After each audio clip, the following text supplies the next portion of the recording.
Bom, boa tarde, sejam todos bem-vindos. Eu já tive uma participação rápida numa mesa de abertura em outra ocasião.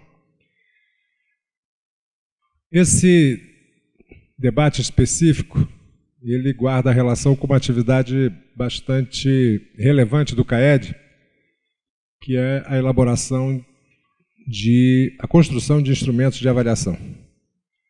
Então, o meu papel aqui é fazer uma pequena introdução aos debates que vão se seguir sobre o que tem sido pesquisado, quais são as questões que têm motivado a pesquisa na área de construção de instrumentos de avaliação. A professora Hilda Micarello, que está sentadinha ali, que devia estar me acompanhando, mas não me acompanhou para me deixar sozinho aqui, ela vem coordenando a área de construção de instrumentos e tem, junto com uma equipe grande de pesquisadores nas diferentes áreas do conhecimento, promovido uma linha de pesquisa bastante interessante que busca construir uma relação entre o banco de itens do CAED e os instrumentos que são utilizados para a produção das nossas medidas de desempenho, de modo que a gente tenha cada vez mais evidências de que os dados que nós estamos produzindo são efetivamente informações sobre as realizações mais importantes dos estudantes ao longo do percurso educacional. É uma linha de pesquisa muito importante para nós, a Hilda vem coordenando esse esforço com a participação de professores da universidade e de outras instituições, e as atividades que tiveram início ontem, continuaram hoje e se estenderão pelo sábado, tem por objetivo fazer com que as trocas de experiências entre esses grupos de pesquisa, as descobertas que esses grupos de pesquisa têm alcançado, possam, de fato, ser objeto de crítica, de análise compartilhada, de modo que toda a área consiga avançar. Eu não vou apresentar nenhuma pesquisa especificamente, meu papel aqui é apenas fazer uma abertura para vocês, mas queria detalhar um pouquinho, só um pouquinho, como é que a gente pensa a organização dessa atividade aqui entre nós. Especificamente, como o CAED vem atuando nessa área e como é que nós acreditamos que podemos avançar nessa área. O nosso objetivo tem sido estimular a constituição de grupos de pesquisa que respondam basicamente a seguinte pergunta: como construir instrumentos que sejam capazes de orientar as atividades pedagógicas desenvolvidas na escola com os resultados que produzem. Ao avaliarmos uma determinada dimensão do desenvolvimento cognitivo proposto para os estudantes numa etapa da educação básica, nós devemos ter cada vez mais instrumentos que produzam informação válida e fidedigna sobre os objetivos de aprendizagem propostos para cada uma das etapas. Então, na área da matemática, nós temos grupos. O Glauker está aqui, vem coordenando, com a equipe o trabalho na área da matemática. Temos a Hilda, a Begma e a Rosângela no trabalho na área de língua portuguesa. Nós temos professores na área de ciências humanas, o Cassiano estava aqui. O professor Marcelo está aqui na área de ciências da natureza. Nós temos grupos constituídos nessas 4 grandes áreas do conhecimento.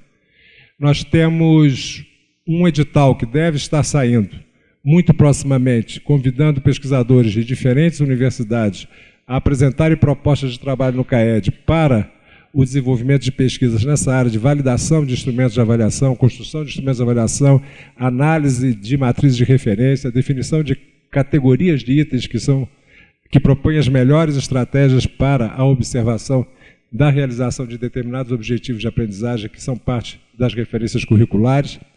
Enfim, o CAED vem trabalhando com esse objetivo de fazer com que a pesquisa científica na área de medidas, na área de construção de instrumentos de avaliação, venha a se associar fortemente à manutenção e desenvolvimento do nosso banco de itens e o tipo de instrumento que nós oferecemos às redes de educação básica, tanto para as avaliações somativas quanto as avaliações formativas, que são muitas vezes propostas pelas secretarias de educação ao longo do período letivo. É uma saudação inicial, acho que vocês vão gostar das palestras, vocês vão gostar dos temas aqui tratados. temos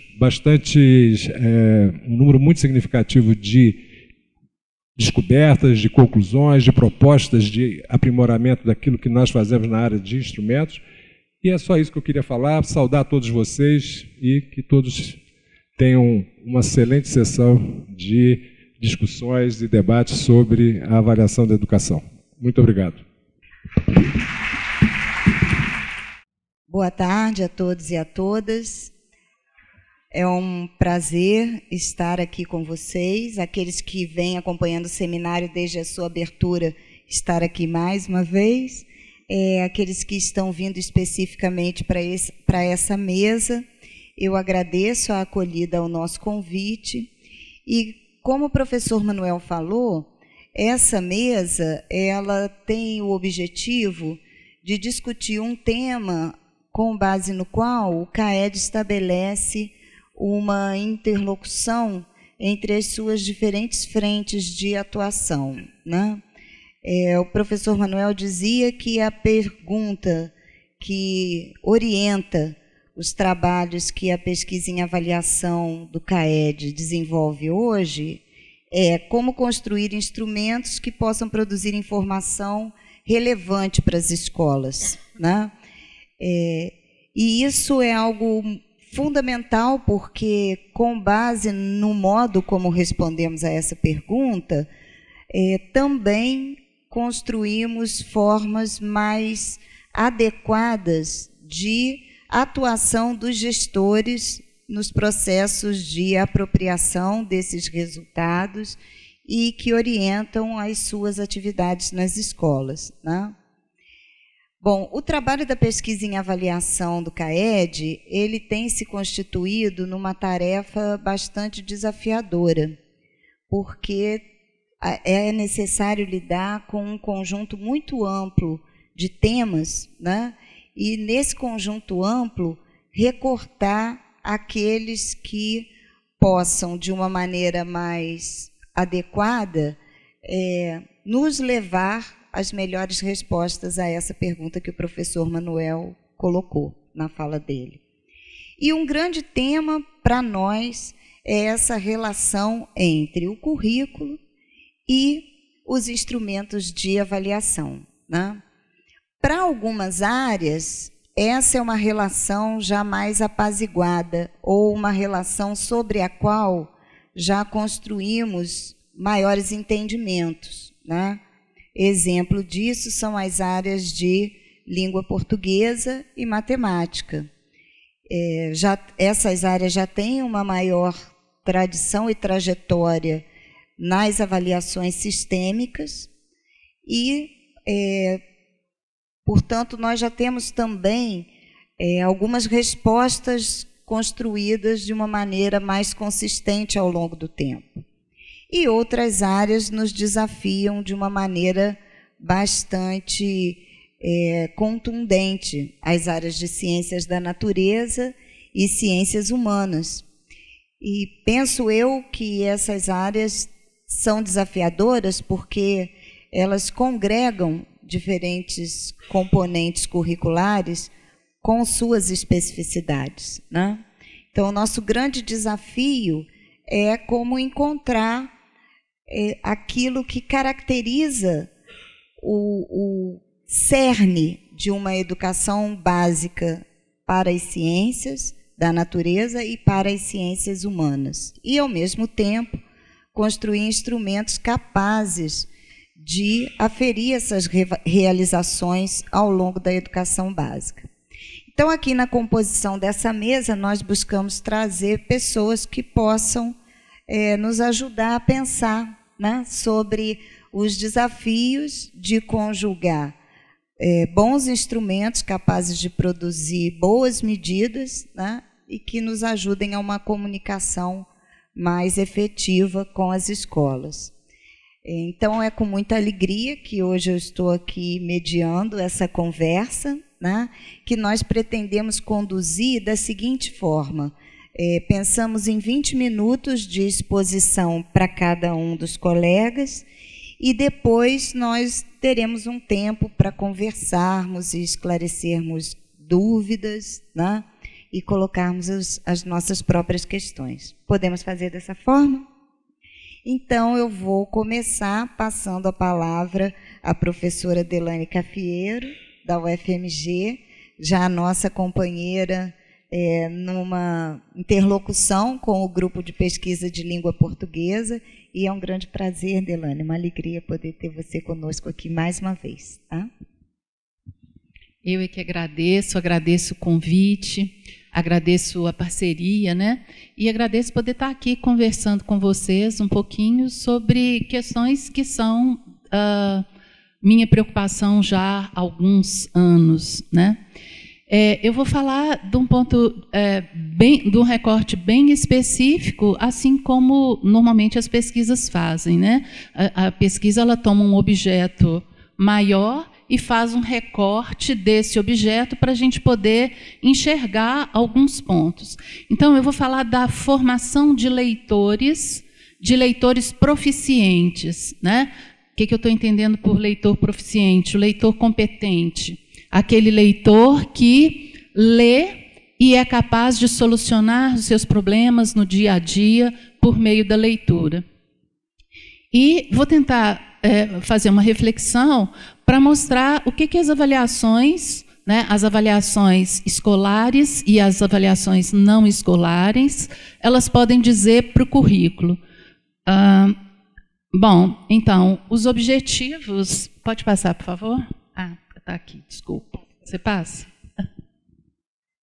Então, os objetivos, né, dessa apresentação, eu fui buscar num trabalho que eu já publiquei, mas continua sendo meu interesse, né, a partir dos dados da série histórica de 2001, 2011, do Indicador de Alfabetismo Funcional, INAF, e vou buscar os dados do INAF para colocar em confronto com os dados do SAEB. Tá? Para quê? Para refletir sobre um visível descompasso entre o tempo de escolaridade e o nível de alfabetismo dos brasileiros, evidenciar que os resultados fornecidos pelas avaliações permitem repensar os modos como a formação de leitor tem sido concebida na escola e sugerir uma revisão na descrição das escalas de proficiência dos resultados, quando os resultados são divulgados. Porque, assim, o que vem para as escolas das avaliações, primeiro são as matrizes, né, que muitas vezes as pessoas equivocadamente acham que é a matriz de ensino e passa a fazer treinamento a partir da matriz, né, de avaliação, e depois chegam os resultados por meio da escala, que muitas vezes o profissional que está lá e que vai intervir na educação, ele não entende muito essa escala. Eu vou me deter um pouquinho mais nessa escala. Bom, então, qual que é o problema, né? Quando a gente olha para os resultados das avaliações, tanto as avaliações não escolares, que é o INAF, que avalia pessoas de 15 a 64 anos, brasileiros que não estão na escola, a metodologia dessa aplicação é completamente diferente das avaliações escolares. O que o INAF está buscando é uma medida de letramento desses sujeitos. Eles não fazem uma prova, mas eles têm alguém que vai lá, aplica, vai lendo, né, para o sujeito dar uma resposta, não é em ambiente escolar. E temos as avaliações escolares, né, do tipo SAEB, a Prova Brasil especificamente, ANA, que é a avaliação das crianças, né, de até 3º ano, e o CIMAV com o PROEB e com o PROALFA. O que essas avaliações estão nos dizendo sistematicamente é que tem um entrave que não deixa a população chegar aos níveis mais altos de alfabetismo. E a gente pode verificar isso tanto nas avaliações do INAF quanto nas avaliações escolares. Tá? Nessa tabela, que vai trabalhar com a evolução do indicador dessa população de 15 a 64 anos, o que eu gostaria de chamar a atenção é que, ao longo dos anos, pouco diminui a porcentagem de analfabetos funcionais. O que nós estamos chamando de analfabetos funcionais? Esses analfabetos, o analfabeto rudimentar e os analfabetos funcionais. Tá? Então, ao longo dos anos, esse número está diminuindo lentamente, né? Então, a gente vê aqui, olha, 39% em 2000 e em 2002, 39%, 38%, 37%, 34%, 27%, 27%. Esse número vai devagar, né? Pode passar, por favor. Então, esses dados que são da série de 10 anos do INAF, ele está mostrando para nós um paradoxo que vem na tabela seguinte, é que é assim, quanto maior a escolarização, maior também é a probabilidade de os sujeitos alcançarem os níveis mais altos de alfabetismo. Que bom, né? Mas, por outro lado, os números indicam que há pessoas que terminam o ensino médio e o ensino superior e que não atingem o que está sendo considerado como nível pleno de alfabetismo. Desculpa. É essa tabela 2. Observem bem, no ensino médio, a gente tem 8% de sujeitos no nível rudimentar. Terminou o ensino médio, né, e está no nível rudimentar. Não chegou no nível pleno, nem chegou no nível básico. E a gente também tem 4% de pessoas que terminam o ensino superior, ou que estão no nível superior, e que não chegam no nível pleno. Aí a gente tem uma pergunta: como que alguém pode chegar ao final desses dois segmentos de ensino e ser considerado praticamente analfabeto, né? Quando a gente pega o universo que foi avaliado, é muita gente, né? A avaliação é por amostragem, mas é muita gente que está aí, está terminando o ensino médio, está terminando o ensino superior. Pode passar. Então, a gente se questiona, né? Passar de 11 a 15 anos na escola deveria, em princípio, habilitar o sujeito ao nível pleno de habilidades, e isso poderia favorecer a sua participação mais ativa na cultura letrada e o direito de exercer a cidadania. Mas o INAF indica que somente 35% dos que terminam o ensino médio e 62% do ensino superior chegam a esse nível. Pode passar. Aí a gente vai ver agora, por outro lado, a evolução dos dados do SAEB, que vão nos mostrar, por exemplo, né, eu fiz a síntese no quadrinho azul lá embaixo, que ao longo dos anos, né, 2005, 2007, 9, 11, 13, 15, a gente vai ver que o ensino fundamental 1, a curva está subindo, né? A curva do ensino fundamental 2, ela vai, que é a vermelha, né? Ela vai mais devagar, mas a curva do ensino médio permanece praticamente estagnada. Ou seja, se a gente comparar com os dados lá, não dá para comparar os números, tá? Porque são avaliações diferentes, com medidas diferentes. Mas a gente vai chegar num ponto de perguntar assim, até que ponto que esses alunos do ensino médio, né, não estão gerando aqueles que o INAF depois vai mostrar para a gente na curva. Né? Os resultados da avaliação da alfabetização, eles também vão mostrar que aqui eu estou trabalhando com dado de 2016, né, e a fonte do SAEB é sempre a página do INEP, vai mostrar que 45,27% dos alunos estão no nível suficiente, mas 54,73% no nível insuficiente, no terceiro ano de escolaridade. Pode passar. Então, caracterizado o problema, a pergunta que a gente se faz é: o que pode levar os sujeitos a não alcançarem os níveis mais altos de desempenho, mesmo quando eles avançam na escolarização? Vejam bem, a gente sabe que a escolarização é fundamental para contribuir para os níveis mais altos. de alfabetismo. Mas, por outro lado, o que nos interessa aqui são aqueles que não chegam, né? Porque, para a gente trabalhar e pensar em cidadania, todos têm que chegar lá na frente, todos têm o direito de aprender a ler e ser proficiente, né? Aí nós levantamos duas hipóteses. Uma hipótese com alguns recortes.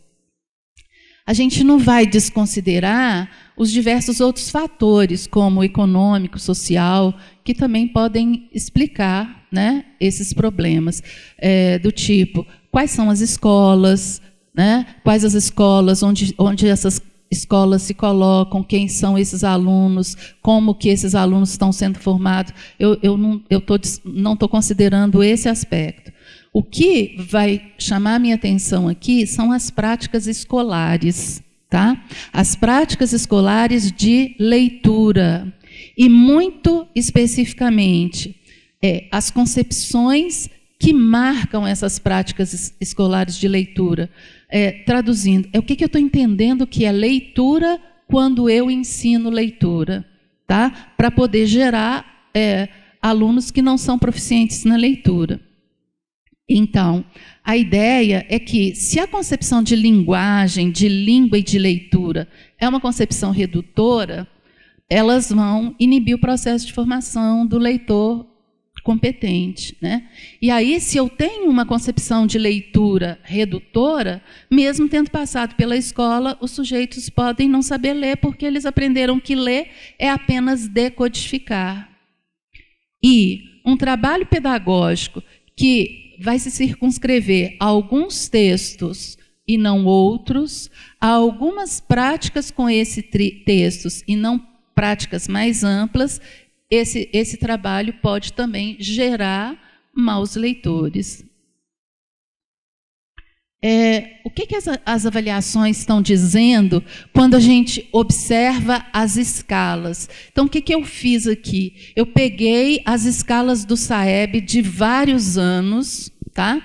E fui destacando como é que é comunicado para o grande público o que é, em que ponto os alunos se situam em cada um daqueles pontinhos lá, 175, 271, até 350, mais ou menos, né? E aí eu fiz uma interpretação dessas escalas, pensando no que as escalas estão dizendo que pode contribuir para o professor na prática dele. Essas escalas estão dizendo que grande parte dos brasileiros leem apenas textos curtos ou, no máximo, de média extensão e, em geral, narrativas. Normalmente, texto curto e narrativa os alunos dão conta de ler. E as operações que eles dão conta de ler são as de localizar, identificar informação. Identificar, dizer quantos personagens tem, onde a história se passa, né? Aqueles que eles podem voltar ao texto e apontar onde estão, né? A leitura de textos longos, a leitura de diversos tipos de texto, normalmente vai se configurar nos pontos mais altos da escala. Mas aí a gente entra com uma pergunta. Pode passar, por favor? Será que texto longo, até que ponto que os textos longos e de diferentes tipos, né, eles são efetivamente ensinados? Será que a escola tem ensinado mesmo a ler depois dos 3 primeiros anos de escolaridade? Ou aqueles 54% que a gente viu lá na prova da alfabetização, considerou, saiu do 3º ano, tinha que ter aprendido, então agora eu vou continuar avaliando, né? Então a pergunta é, o ensino de leitura, ele ultrapassa as séries iniciais? E quando ele ultrapassa as séries iniciais, ele ultrapassa as séries iniciais com que tipo de concepção de leitura? É uma concepção de que o aluno tem que ler 3 vezes o texto para retirar a informação, né? Que normalmente diz assim: professora, não entendi o texto. Leia aí, leia 3 vezes. Por que 3 vezes? Ele pode ler 3, ele pode ler 10, né? E se ele não tiver a mediação de um leitor proficiente, e se ele não tiver estratégias de leitura adequadas, ele não vai aprender a ler. E aí ele vai ficar batendo cabeça, né? E aí, quando a gente chega lá na ponta do ensino médio, né, normalmente, o que a escola manda fazer? Manda fazer resumo do texto. Mas eu compreendi aquele texto? Com que estratégia que eu li aquele texto? Né? Quantas e quantas vezes a gente se deparou na universidade com textos que a gente lia e a gente falava assim, meu Deus, o que esse texto está dizendo? Né? Então, a leitura, o ensino da leitura não termina nas séries iniciais. Né? O que pode terminar nas séries iniciais é a apropriação do sistema da escrita. A pessoa descobre o sistema alfabético. Né? Agora, para além, a gente vai descobrindo os textos que vão surgindo no nosso dia a dia. Então, quando a gente compara as escalas, a gente vai ver que existem semelhanças entre os textos que o sujeito consegue ler e o tipo de habilidades que eles revelam ter. Pode passar. Quando a gente pega a escala do INAF, a gente vai ver que há palavras e expressões que se repetem nas descrições das escalas. Eu grifei na escala do INAF, porque eu quis trazer o suporte original, né? Então eu trouxe a própria escala da alfabetização, e lá não vai dar para ler. Mas as palavras que se repetem são palavras, leem frases, localizam informações, leem textos mais longos lá no nível pleno. Pode passar. Se a gente pegar essa escala do SAEB, que é mais complexa, a gente vai ver que, às vezes, lá no nível 8, né, que é o último nível, no penúltimo nível aí, os alunos também vão ser capazes de localizar a informação. Mas qual que é a diferença de localizar a informação lá no nível 2 ou 3 e localizar a informação no nível 8? É qual informação? Como que ele vai ter acesso a essa informação para localizar? Será que localizar a informação é sempre uma tarefa fácil? Né? É fácil para quem? É fácil em qual texto? Né? E é fácil com qual mediação? Que essa é a minha pergunta. Aí, pode passar. A questão, né? Outra questão que eu coloco para a nossa reflexão é assim, as escalas são mesmo compreensíveis para o grande público que vai operar com as escalas na sala de aula e transformar aquilo em currículo do sistema e transformar em aula para os 200 dias letivos? Por exemplo, o que são textos simples? Será que texto curto necessariamente é mais fácil do que texto longo? Por que nos níveis mais baixos do SAEB os alunos somente conseguem ler narrativas curtas? Será que é porque a narrativa é mesmo mais fácil de ler? Ou será que está faltando um trabalho intensivo com narrativas mais longas? Primeiro, eu escuto as narrativas, eu discuto as narrativas, eu analiso as narrativas com a mediação do professor, para que depois, então, eu possa ler essas narrativas mais longas. Qual é a estratégia que está sendo usada? Né? Será que não está faltando um trabalho mais sistematicamente organizado dessas práticas com os outros tipos de texto? Né? Até que ponto o trabalho com os textos nos diversos segmentos tem contemplado a leitura dos diferentes gêneros, dos diferentes tipos textuais? Pode passar. Aí eu trouxe aqui 2 exemplos. Um é um texto que caracteriza o nível pleno do INAF, que é o texto, é uma fábula do cachorro, o tigre e o macaco. Né? Só lendo rapidamente. Um cachorrinho perdido na selva vê um tigre correndo em sua direção. Pensa rápido, vê ossos no chão e se põe a mordê-los. Então, quando o tigre está pronto para atacá-lo, o cachorrinho diz: "Ah, que delícia esse tigre que acabo de comer." O tigre para bruscamente e sai apavorado, correndo da fera, pensando com seus botões: "Que cachorro bravo, por pouco não devora a mim também." Um macaco que havia visto a cena sai correndo atrás do tigre e conta como ele for enganado. O tigre furioso diz: "Cachorro maldito, vai pagar caro por isso." O cachorrinho vê que o tigre novamente vem atrás dele, dessa vez trazendo o macaco em suas costas, e pensa: ah, macaco traidor, o que eu faço agora? Quando o tigre está a ponto de atacá-lo, o cachorrinho diz: macaco preguiçoso, faz meia hora que eu mandei ele me trazer um outro tigre e ele ainda não voltou. Ora, esse texto, eu posso falar que esse texto é curto? Ele não é um texto curto. Ele é um texto simples, ele não é um texto simples, né? Aí tem as duas perguntas, né? Era para dizer qual das duas frases resume melhor a mensagem. Resumir é uma tarefa altamente complexa. Eu só consigo resumir se eu compreendo. Se eu não compreendi... Agora, por que esse texto é complexo e por que ele só aqueles que estavam lá no nível pleno conseguiram ler? Ele é um texto temático, né? Ele trata com figuras, tigre, cachorro, macaco, mas essas figuras, elas se relacionam com os humanos, com a figura humana.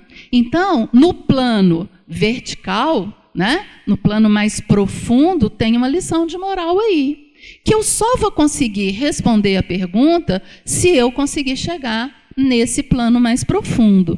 Agora, até que ponto esse tipo de leitura de fábulas é feita, discutida, analisada, né, com os alunos? Por outro lado, você vai me mostrando o tempo?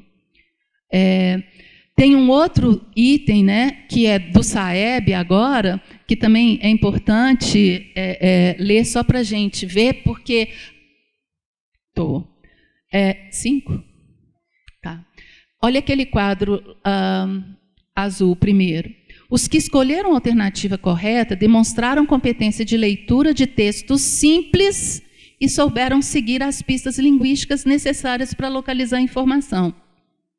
Olha o tamanho do texto. É um texto do Luiz Fernando Veríssimo, que exige conhecimentos profundos do leitor da faixa etária que tenha vivido a experiência que o texto narra. Namoro. O melhor do namoro, claro, é o ridículo. Vocês dois no telefone. Desliga você? Não, desliga você. Você. Então vamos desligar juntos? Tá, conta até 3. 1, 2, 2,5. Ridículo agora, porque na hora não era não. Na hora, nem os apelidos secretos que vocês tinham um para o outro, lembra? Eram ridículos. Ronron, Suzuka, Alcinzanzão, Suru-Suzuka, Congonha e Congonhal, Mamosa, Purupupuca. Não havia coisa melhor do que passar tardes inteiras num sofá, olho no olho, dizendo: as dondozeiras amam os dondozeiros. Ama?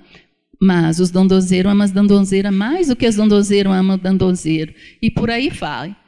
A pergunta é: qual é, no texto, considera-se que o melhor do namoro é o ridículo associado a... Ora, aquele que nunca passou por uma situação de namoro, ele não vai resolver essa questão. Falta conhecimento prévio, né? Então, ler não é só pegar o texto e localizar uma informação no texto. Ler é também acionar os seus conhecimentos de mundo. Quais são os conhecimentos de mundo que eu pressuponho que o meu aluno já tenha quando eu trabalho um texto com ele? Será que eu faço a mediação adequada? Pode passar, por favor? E aí, mais rapidamente. Para além das avaliações, no exercício do cotidiano, há pessoas que carregam conhecimentos, objetivos, necessidades, potencialidades e limitações. A leitura é o ponto de contato entre o leitor e o mundo. É a porta para as opiniões sobre esse mundo e a cultura gerada nele. Maus leitores vão ter dificuldade de acesso à informação em sua vida pessoal e profissional. A gente está vendo que os alunos não conseguem emprego porque não sabem ler, né? Ficarão mais suscetíveis a serem enganados ou ocuparem postos de trabalho com baixa remuneração. Quando a gente vê o que a mídia faz, né? A mídia faz e acontece por quê? Porque o leitor proficiente, ele precisa ser crítico. Como não é, ele aceita passivamente, né? Então, compreender o que os dados dizem significa identificar onde que a maioria está, né, e refletir como é que a gente pode mudar essa situação. E aí pensar que os currículos têm que prever a possibilidade dos alunos lerem diferentes tipos e diferentes gêneros textuais. Pode passar? E aí, já caminhando, né, para a conclusão, é importante a gente pensar que essas avaliações que a gente tem, tanto as escolares quanto as não escolares, elas são uma medida, né, que a gente tem. Quando eu falo em alfabetismo, eu estou falando de um indicador. Mas quando eu falo de letramento, eu estou falando da faceta interativa sociocultural da língua escrita. O que a gente está fazendo no currículo para chegar no letramento? Para a escola cumprir seu papel, o ideal seria que, ao final de cada segmento, o aluno fosse para frente, né? O que está gerando mau desempenho? Por que ela está contribuindo para aumentar, né, o número de analfabetos ou analfabetos funcionais? E o que os currículos podem dizer, né? Para nós, um dos fatores, pode passar, que mantém baixos índices de alfabetismo se relaciona exatamente com a concepção, e é preciso investir no letramento. Prática redutora vai levar a uma leitura reduzida. Práticas interativas, significativas, práticas de letramento vão ampliar a possibilidade desse leitor. Prática redutora é quando as atividades da sala de aula mandam o aluno ler para traduzir a escrita em fala, ler em voz alta, né? E começa assim, você aí, começa. O segundo continua. O terceiro, você aí que está dormindo. Né? Então, a leitura vira um ato mecânico, vira um processo de não dizer nada a ninguém, né? Ler é decodificar, o leitor é mero recebedor, leia e vai extrair a ideia central, leia para seguir passos do livro didático, ou então só para conhecer os clássicos.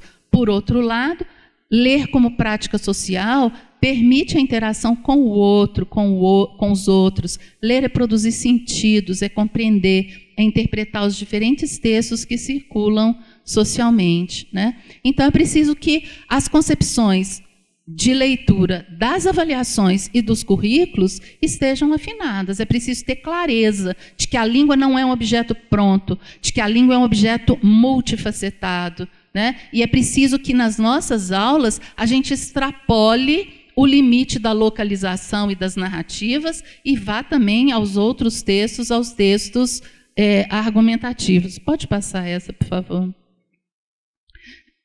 Pode passar mais. Bom, e aí, pensar que no início do processo, a alfabetização é uma meta importante, mas eu preciso ensinar também a ler a organização do texto, a ler as relações tecidas no texto, a prestar atenção na seleção de palavras, na organização sintática, na cadeia referencial, né? E perceber que é o discurso que constrói os sentidos. As escalas, pode passar?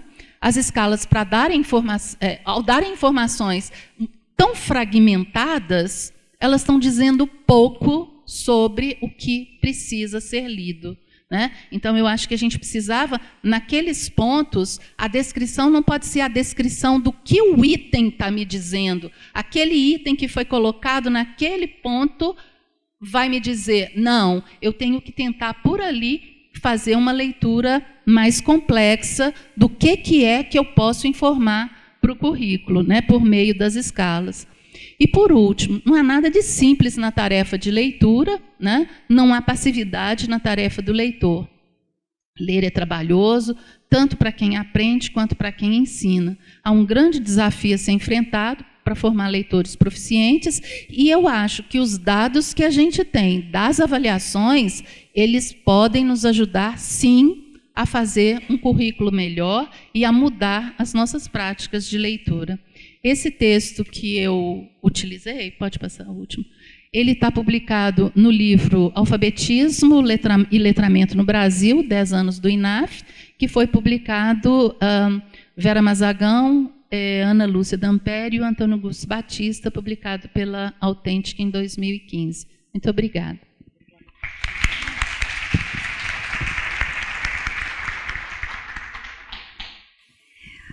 Eu passo a palavra agora, então, à professora Marísia Buitoni, da UERJ, que é da área de Geografia. Boa tarde a todas, a todos. É um prazer estar aqui com vocês. Apesar de trabalhar no Rio de Janeiro, ter estudado em São Paulo, eu sou mineira, né? Então, estou me sentindo em casa.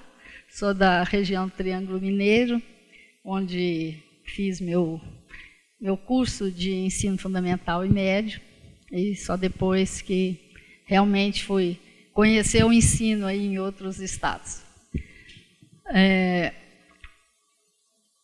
Quero dar os parabéns a todos vocês que estão envolvidos nesse trabalho, porque discutir currículo é confusão, né? Porque discutir currículo significa entrar em briga de poder, em disputas de escolas epistêmicas, disputas de fundações que querem, né, com as suas fundamentações e subsídios a pesquisas, também garantirem a forma como pensam e que essa forma entre nas escolas.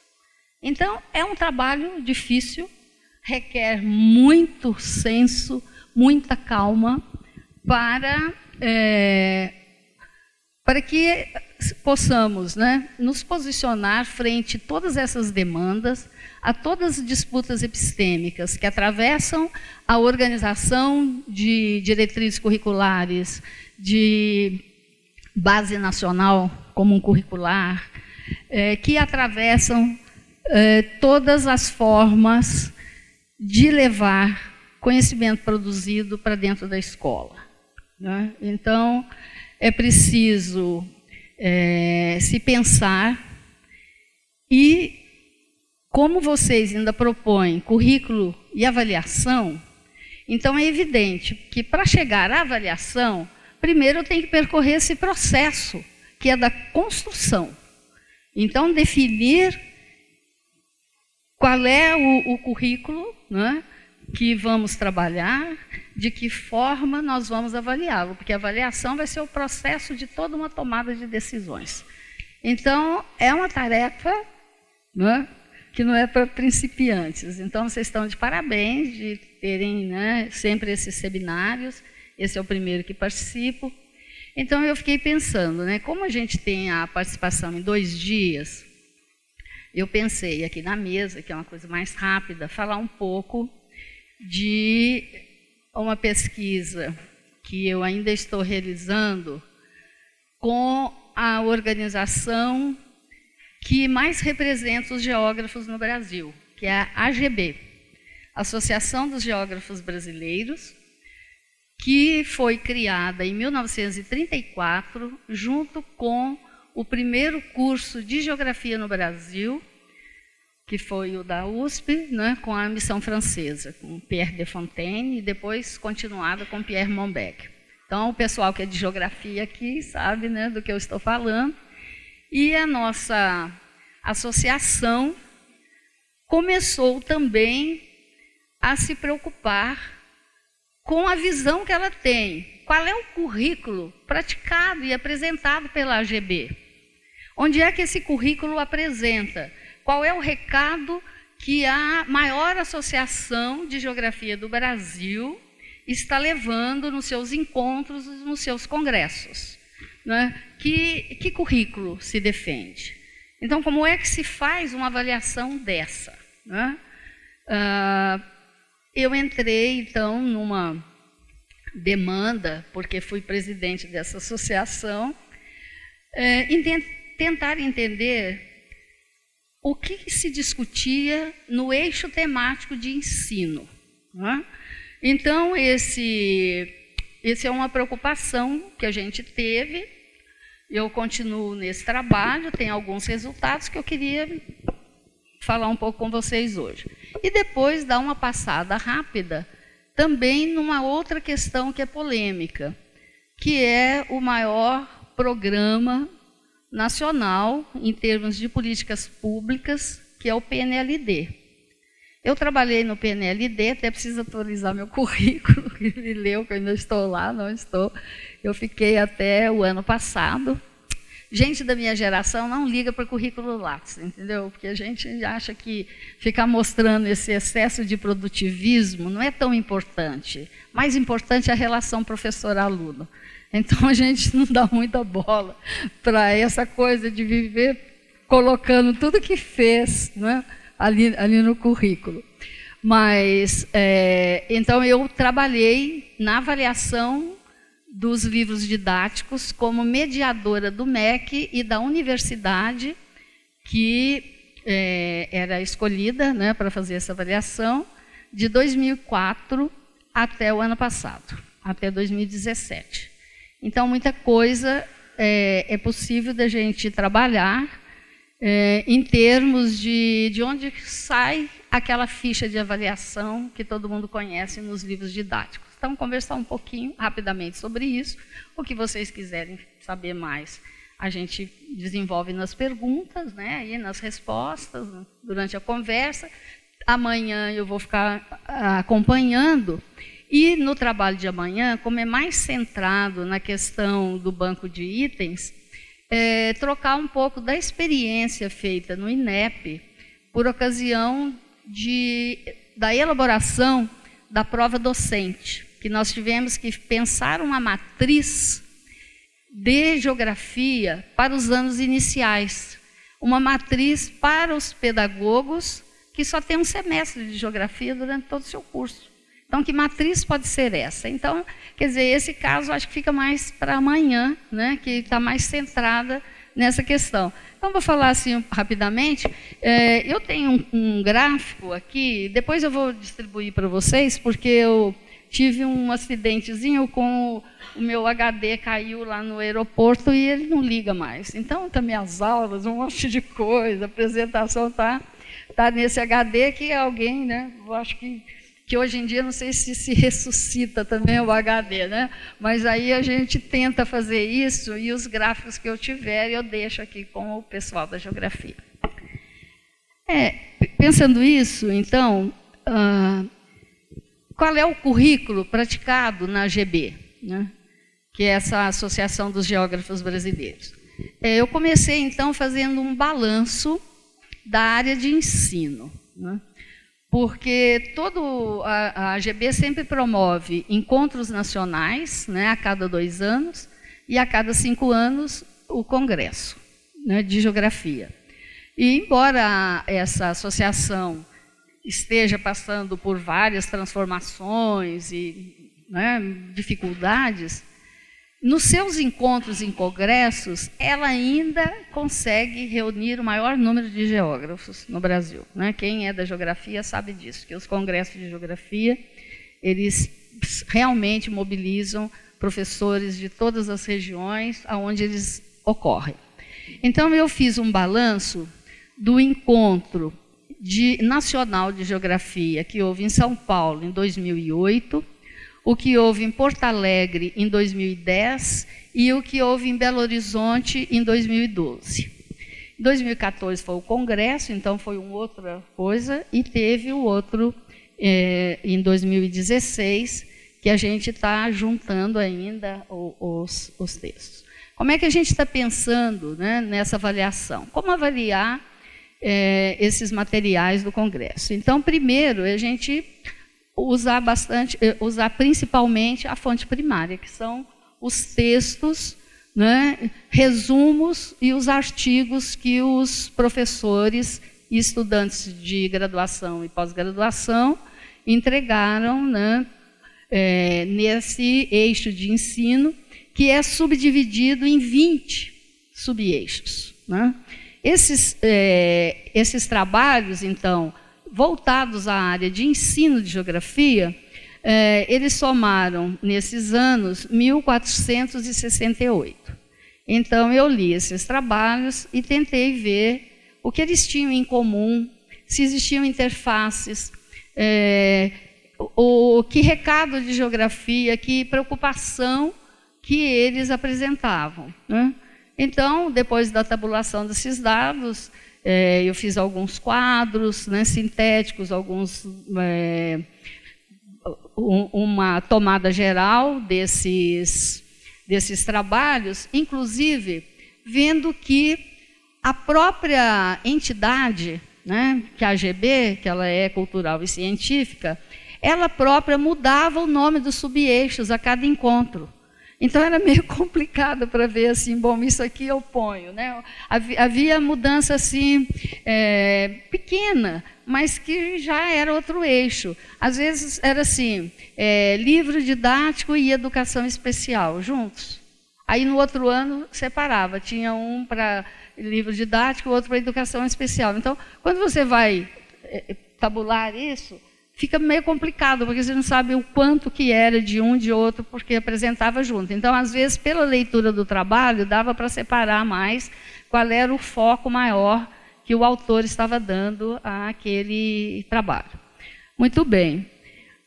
As visões de geografia que esses trabalhos encerravam. Isso foi muito importante, porque no discurso, todo mundo é construtivista, socio-interacionista, passou da geografia positivista, já galgou a discussão da geografia crítica, já está na fenomenológica, trabalha com geografia humanista. Nos discursos todos apresentam, mas quando você vai olhar o teor dos trabalhos, então, o discurso introdutório do trabalho e o significado dele dentro do contexto geográfico, às vezes, realmente não há um equilíbrio, né, entre o que se diz e o que se apresentou. É claro que esses artigos passam por uma comissão avaliadora antes, mas a AGB sempre teve como princípio propiciar o diálogo. Então, se o aluno do primeiro ano entrega um trabalho com pouca argumentação, vai uma carta de recomendação para ele, dizendo o que ele pode melhorar, mas não se corta o trabalho. Não se tinha essa política de cortar, porque se incentivava a participação, porque algum dia ele vai ter que apresentar e trocar ideias. Então, essa associação dos geógrafos tenta fazer isso, incentivar ao debate, porque é do debate, né, que vai se fazer luz, né, é o que se espera. Então, os trabalhos recebidos, ou eles se tratavam de relatos de experiências, que era relato de professores do ensino básico, falando do seu cotidiano escolar, das dificuldades ou de aplicação de alguma concepção de geografia, relatos de pesquisa acadêmica que era aplicada à escola, alguém que está fazendo uma monografia, um TCC, né, ou um mestrado e tem uma escola como foco e, a partir dali, desenvolve a sua visão sobre o processo de ensino-aprendizagem, alguma coisa referente à sua ideia. Dos trabalhos que foram todos catalogados, então, estatisticamente, havia temas que foram os mais escolhidos pelos professores de geografia.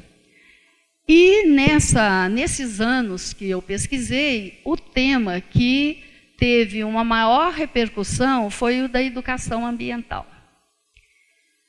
E se a gente pensar bem, com toda a discussão que foi feita recentemente, com o Rio +20, com as questões relativas a uma melhor, né, conservação dos recursos naturais. Então, foi assim, um tema que os professores tiveram, acho que, uma maior aceitação com os alunos, foi o tema que mais se destacou. E depois dele foi o de experiências e práticas pedagógicas, muito junto com recursos didáticos, que às vezes um tinha interface no outro. Então, se a gente soma, eles vão até ultrapassar a educação ambiental.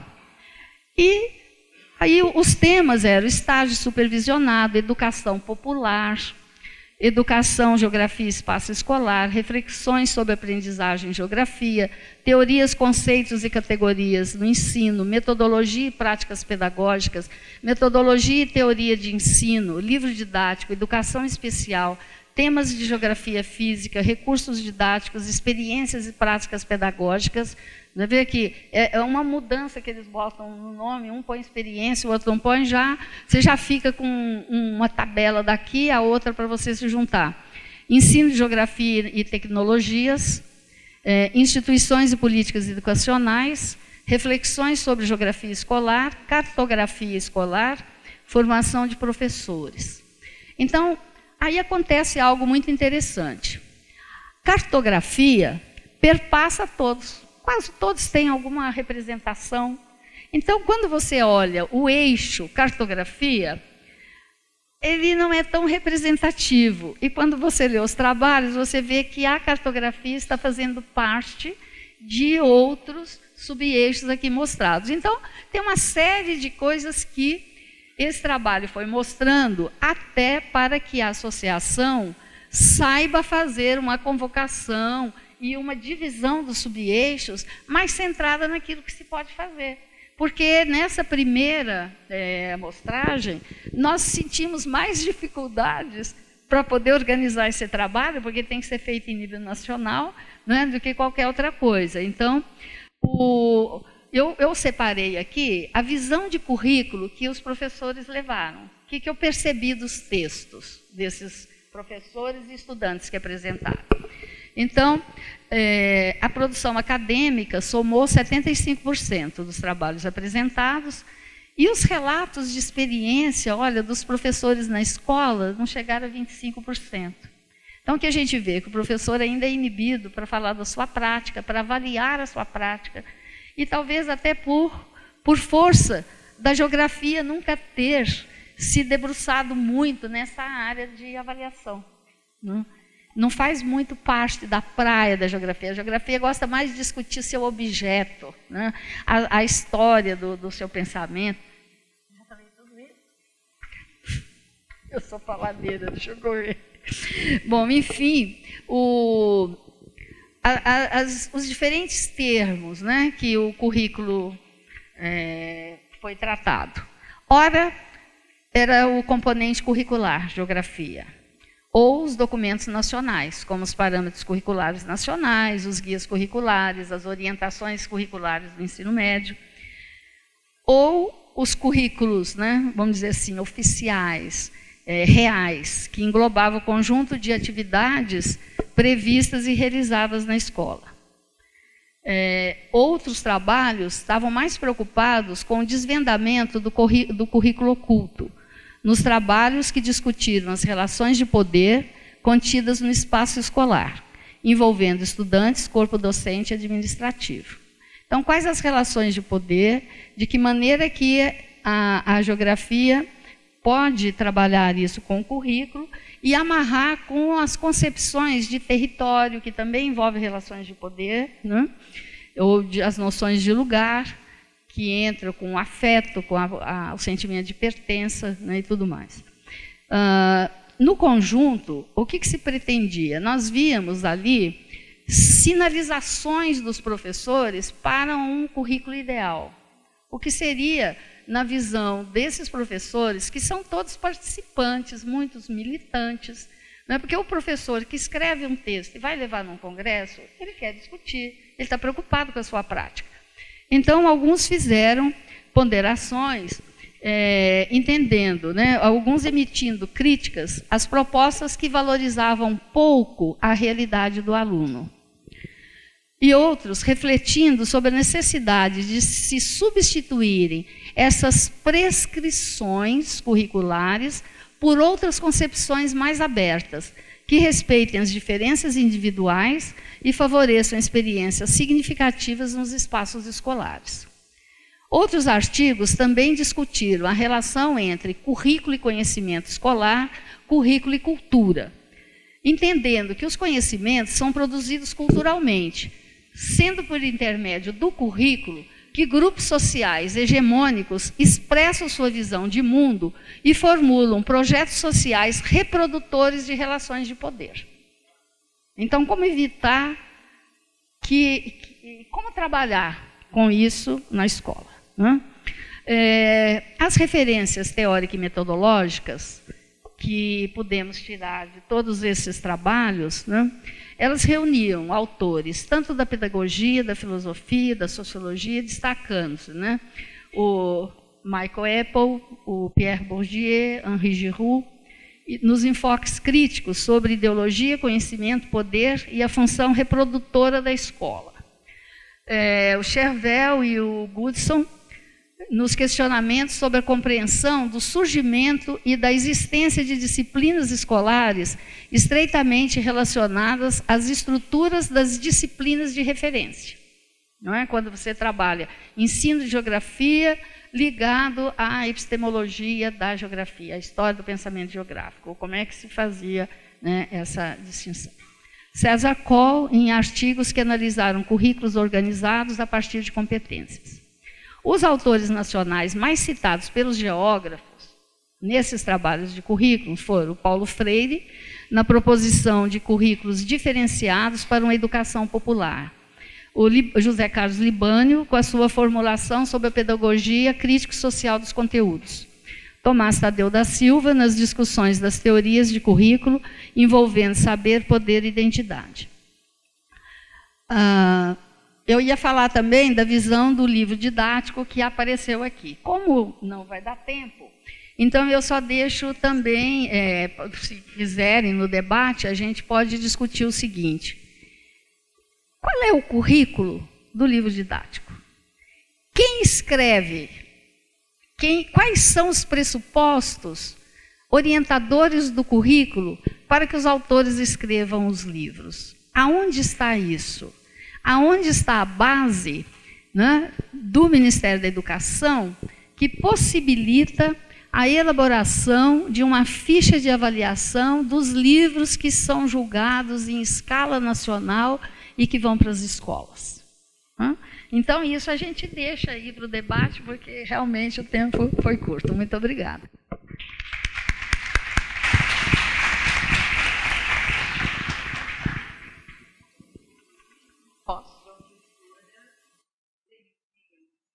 Bom, gente, boa tarde. Quero começar agradecendo a oportunidade. Não sei como é que vocês me acharam, mas fiquei muito lisonjeada de poder estar aqui participando. Acho que tenho os...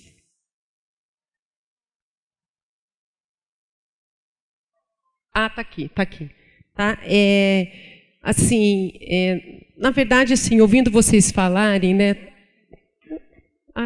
Pode... realmente, assim, o que eu vou mostrar aqui, na verdade, vem dessa preocupação que tanto você quanto o professor Palácio colocaram, que é de aprimoramento dos instrumentos de avaliação, né?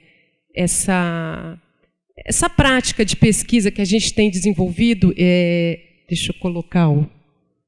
Pode passar, por favor. Agora eu vou me...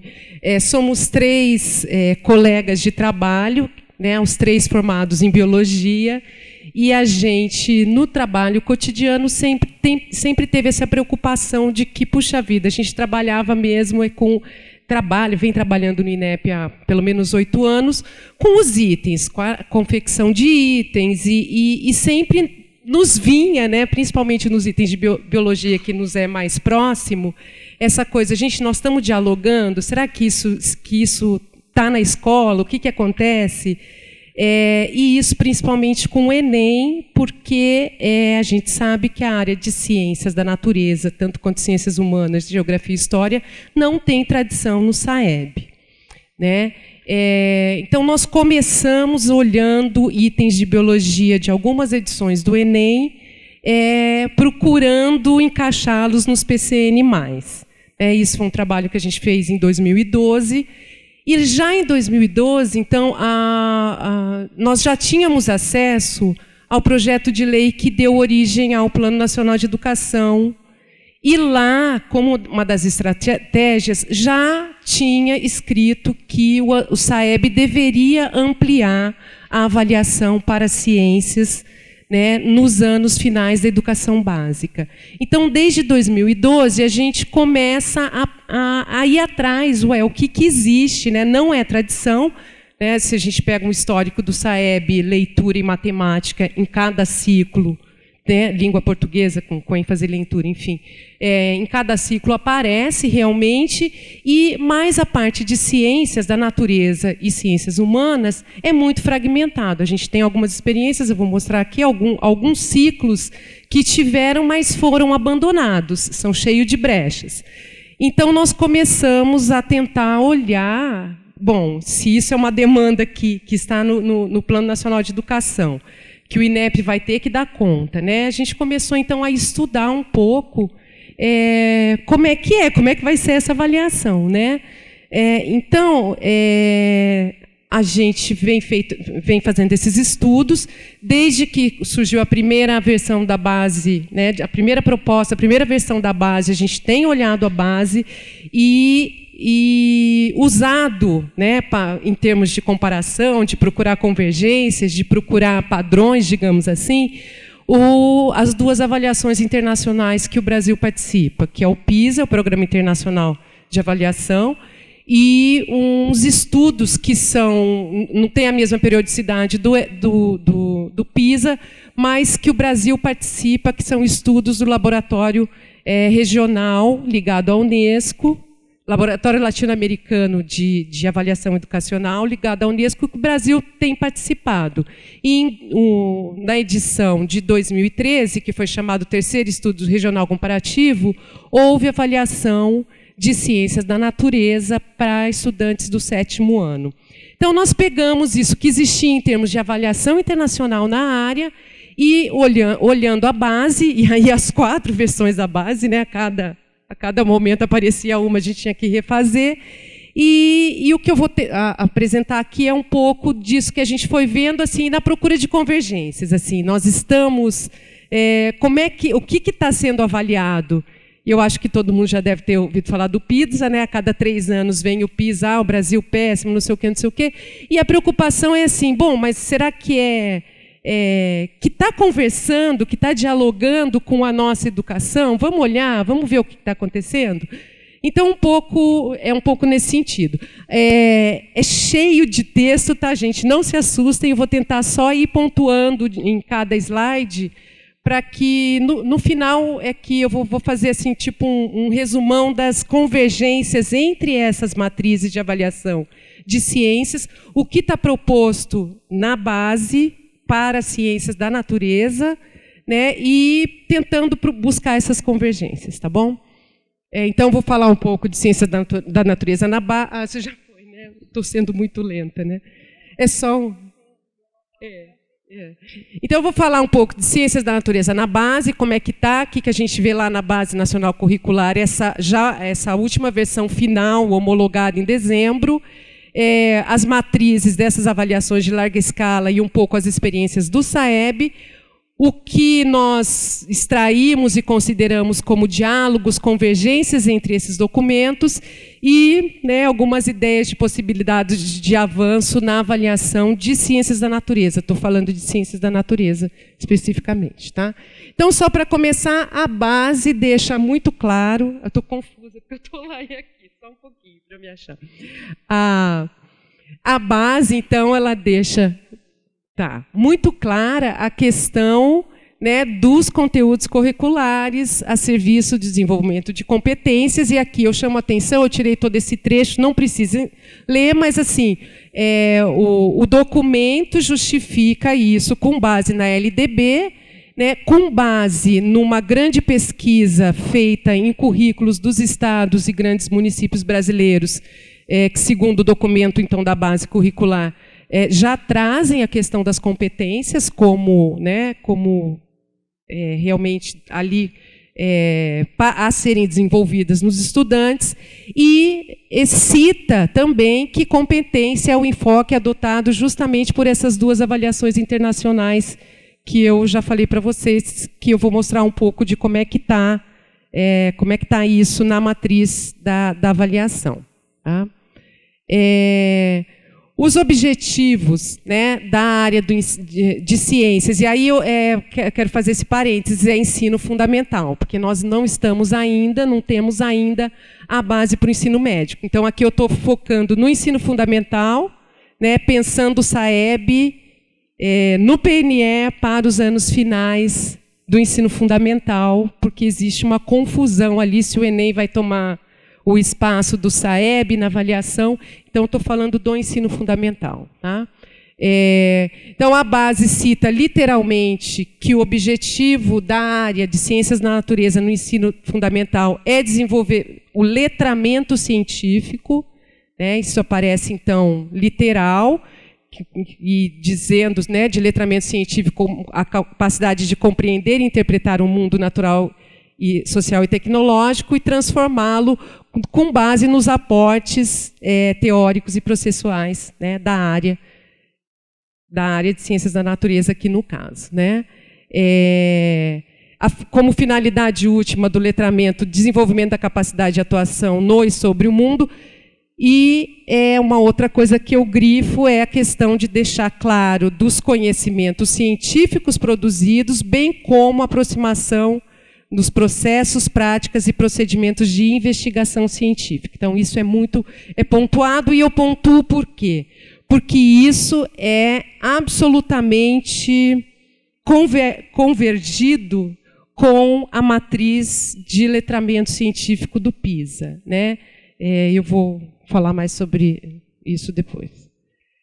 Aqui as competências, né, que eu também só transcrevi para vocês verem como é que está estruturada a área de ciências da natureza nesse documento da Base Nacional Curricular, e também grifo algumas coisas que têm a ver com isso, com essa questão de deixar claro práticas, processos, procedimentos de investigação, ou seja, colocando o estudante mais como protagonista, como uma coisa né, de atuação, de usar o conhecimento científico para alguma coisa. Tá? Eu vou passar. Traz para as ciências da natureza as três unidades temáticas, de matéria e energia, vida e evolução, terra e universo. Tá? O documento, eu acho que vocês conhecem, mas o documento, as unidades temáticas se desdobram em objetos do conhecimento com uma série de habilidades para cada ano escolar, então, do ensino fundamental. Aqui é só uma... Opa! Tá. Aqui é só a distribuição, né, dessas três unidades temáticas nos anos iniciais e finais. Nos anos iniciais, a gente tem um pouco mais de habilidade em vida e evolução. Para os anos finais, matéria e energia e vida e evolução estão ali, né? E cai um pouco a quantidade de habilidades, que né, gente, é reflexo, nada se cria, né? Ou assim, é tudo reflexo, não é tudo reflexo, até porque o próprio documento da base diz que se baseou em uma pesquisa ampla do que é praticado pelos estados e municípios brasileiros. Então, a gente já sabe que nos anos iniciais, a parte de terra e universo realmente, né, recebe é onde mais se fala sobre isso. Pode ir, por favor. E aí eu trago um exemplo de habilidade que eu acho importante da gente ver como é que são escritas essas habilidades que são elencadas para cada ano, né? Que aqui é um exemplo do 8º ano, comparar diferentes processos reprodutivos em plantas e animais em relação aos mecanismos adaptativos e evolutivos. Tá? E no documento diz que as habilidades expressam aprendizagens essenciais que devem ser asseguradas aos alunos e são formuladas dentro dessa estrutura de um verbo, no caso aqui o comparar, um complemento que explicita o objeto do conhecimento e um modificador que pode ser do verbo ou do complemento, mas que vai dar uma ideia do contexto no qual aquele objeto de conhecimento está sendo demandado. Tá? E uma outra coisa que eu chamo a atenção para a questão da base é assumir explicitamente o uso dessa taxonomia revisada de Bloom, né, que traz como referência um trabalho da Ana Paula Ferraz e colaborador, que é muito convergente com o trabalho dos participantes, né, do grupo do Bloom, que fizeram uma revisão da taxonomia, se não me engano, em 2001. E aqui eu só coloco que eu acho que é importante a gente pensar, né, falando como área de ciências da natureza, que se explicita, ou se faz questão de deixar frisado, que o nível 1 de lembrar, né, que está associado à memorização, não existe habilidade, nenhuma habilidade descrita nesse nível de aprendizagem. Né? Eu entendo, e aí é meu entendimento, né, como uma maneira de dizer, a gente realmente está querendo, né, um ensino que o aluno possa fazer alguma coisa com conhecimento, em termos de cidadania, de cidadão que consome, etc. e tal. Tá? E aí, só para vocês, eu vou passar aqui rápido, porque depois eu tenho aqui, eu fiz, por cada nível de aprendizagem, eu separei todos os verbos para ver a frequência de verbos dentro de cada nível de aprendizagem, nos anos iniciais e finais. Né? A gente vai vendo realmente uma mudança, uma inversão, né, de habilidades nos níveis de aprendizagem, talvez considerados mais complexos, né, ou os menos básicos, para os anos finais.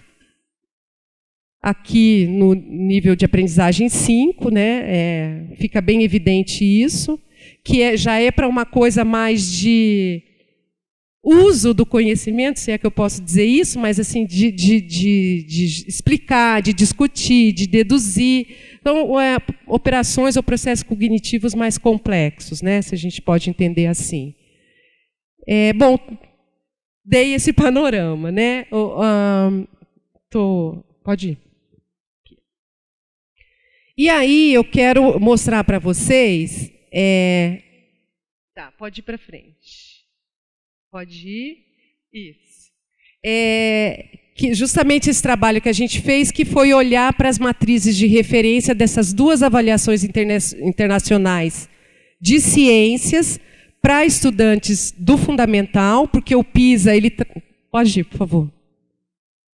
O PISA, ele trabalha, o público-alvo do PISA são estudantes de 15 anos de idade que estão cursando no mínimo o 7º ano, né? E aí, em 2015, a gente teve de 7º ano a 2º do ensino médio, né? Com 15 anos, varia o percentual. E a avaliação do laboratório latino-americano é no 7º ano. Né? Então, o recorte é feito pelo ano de ensino. Tá? E ciências, então, ciências naturais para o LES, ciências para o PISA, faz parte, então, da avaliação com testes de desempenho desenvolvidos para avaliar, no caso do PISA, o letramento, no caso do TERS e do S, que são essas duas avaliações latino-americanas, o que eles chamam que é avaliação de aprendizagens em ciências. Tá? Os instrumentos aqui, então, os testes cognitivos. E uma coisa que eu chamo a atenção do PISA é que, além do teste cognitivo, o PISA traz uma avaliação de atitudes, que é uma coisa bem diferenciada do PISA. Como é uma avaliação que ocorre a cada 3 anos e a cada edição ela tem ênfase em uma das áreas, essa área de ênfase é acompanhada por uma avaliação, um questionário de atitudes, que eu já vou falar para vocês. Pode passar. Bom, volta só um pouquinho, né? Porque eu vou chamar isso aqui depois. O PISA, ele desde 2015, então, ele é completamente aplicado em computador, os estudos do LES ainda em papel, e trabalham com itens de resposta, escolha simples, itens de múltipla escolha simples, e resposta aberta, resposta construída, que não é uma prática nas nossas avaliações. Né? Eu só estou chamando a atenção para algumas coisas que eu vou tentar fechar lá no final. Tá? Os resultados, então, também, os dois usam a TRI nos cálculos de proficiência, né? Tem uma escala com distribuição dos estudantes nos níveis da escala, e basicamente esse tipo de divulgação dos resultados. Aqui também vocês não precisam se preocupar com a quantidade de informação, eu só coloquei o quadro para mostrar que o PISA, então, chama o construto de letramento científico, define na matriz 3 competências, as duas avaliações do laboratório latino-americano chama de processo cognitivo, mas a gente encontra, então, as convergências, as sobreposições, tá?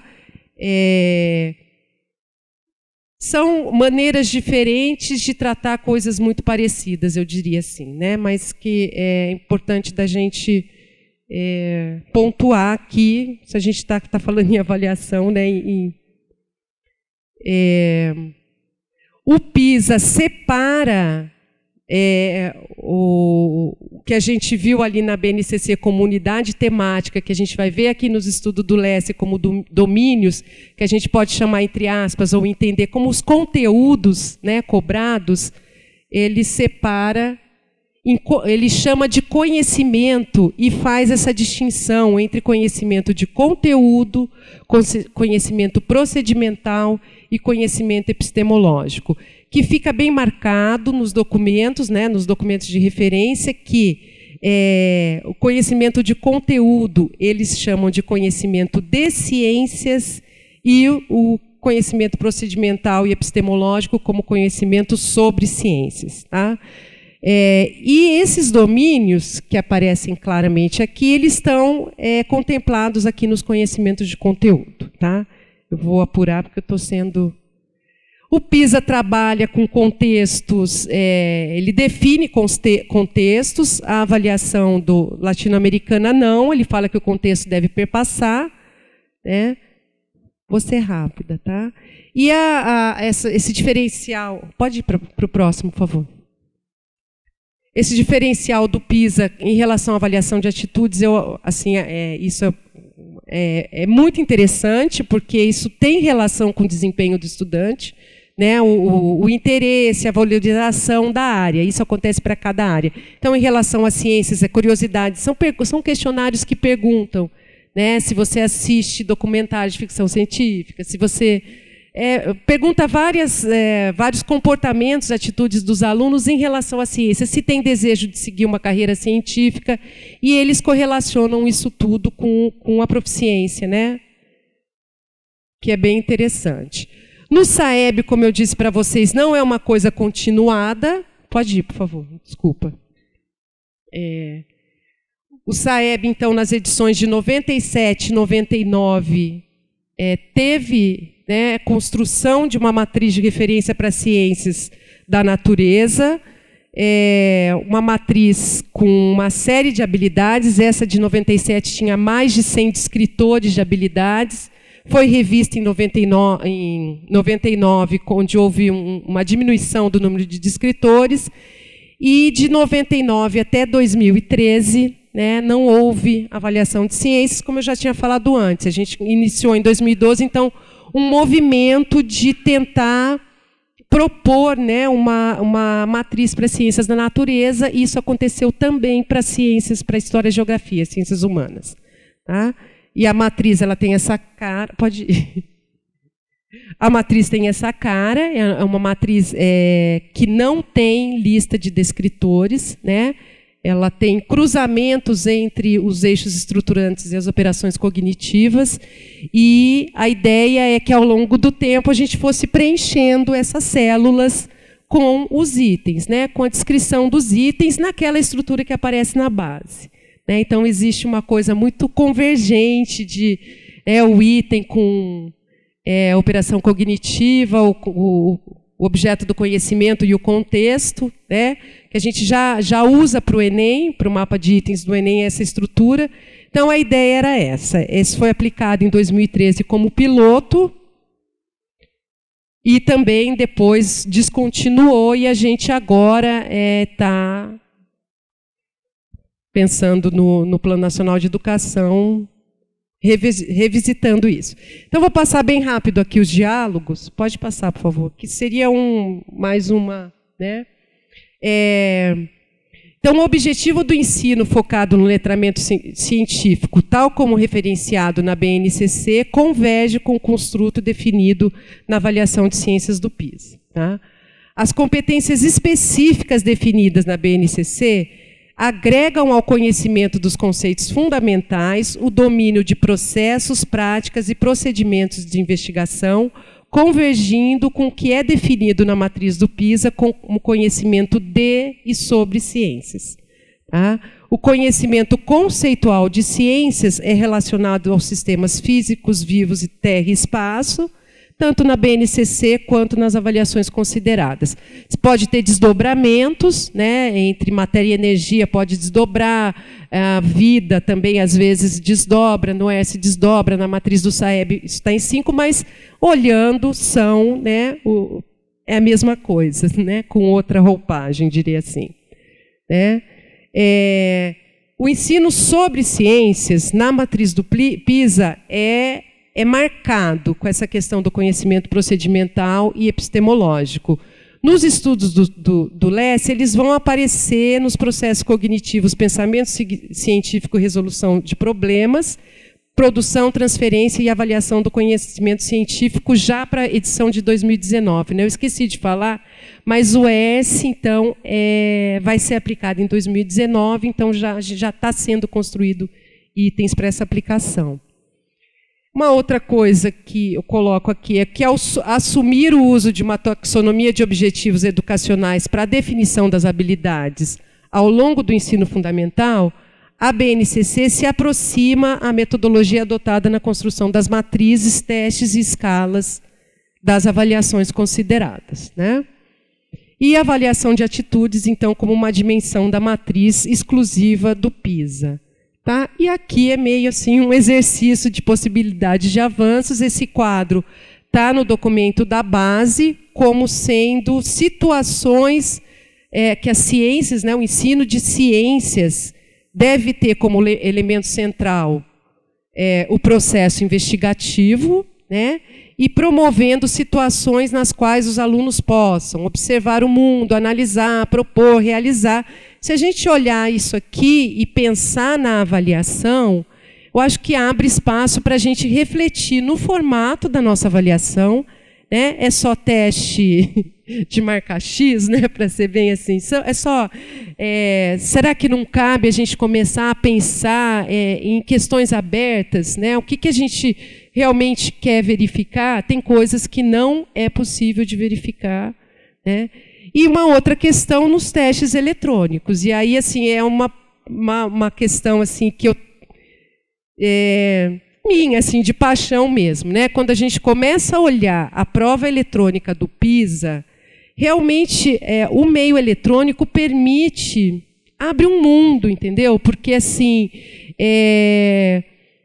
permite a confecção de itens, permite verificar habilidades dos estudantes que o papel não permite. Então, eu não sei se vocês conhecem, mas assim, se tiverem curiosidade de conhecer, tem itens liberados em português, são itens interativos. O estudante ele gera os dados, ele gera uma tabela de dados.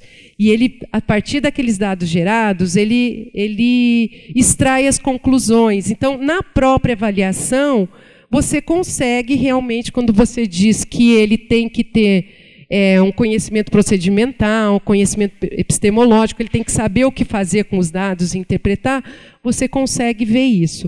Então, questões para a gente, né, pensar, né, em termos de aprimoramento mesmo dessas avaliações, nessa conversa com o que está acontecendo na escola.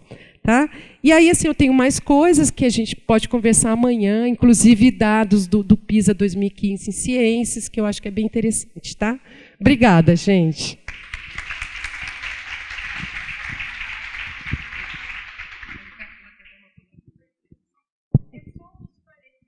É que você perguntou como é que nós chegamos a você. E aí foi a equipe de Ciências da Natureza, a Graziela e o Marcelo, que estão ali atrás, que são as pessoas com quem você vai trabalhar amanhã, que sugeriram o seu nome. Com a palavra agora, então, o professor Tufi Machado Soares.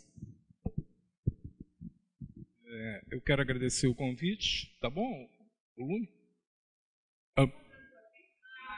Tá baixo? Melhorou? Então tá. Bom, eu quero agradecer o convite da professora Hilda Micarello, da equipe de matemática, que sugeriu o meu nome para participar dessa mesa. Eu não vou falar especificamente sobre avaliação de matemática, porque eu não sou especialista nesse tema, mas vou falar de uma maneira geral em pesquisa em avaliação educacional, né, do qual as professoras apresentaram alguns exemplos. Então, eu preparei mais ou menos uma apresentação na linha de falar sobre pesquisa em avaliação de uma forma mais geral. O primeiro, a avaliação educacional nessa forma como nós conhecemos é relativamente recente no Brasil. Podemos supor aí uns 20 e poucos anos de experiência, não mais que isso, né? A primeira pesquisa realmente o primeiro modelo de avaliação, provavelmente nessa formatação padronizada é o SAEB de 1995, ou algo em torno disso.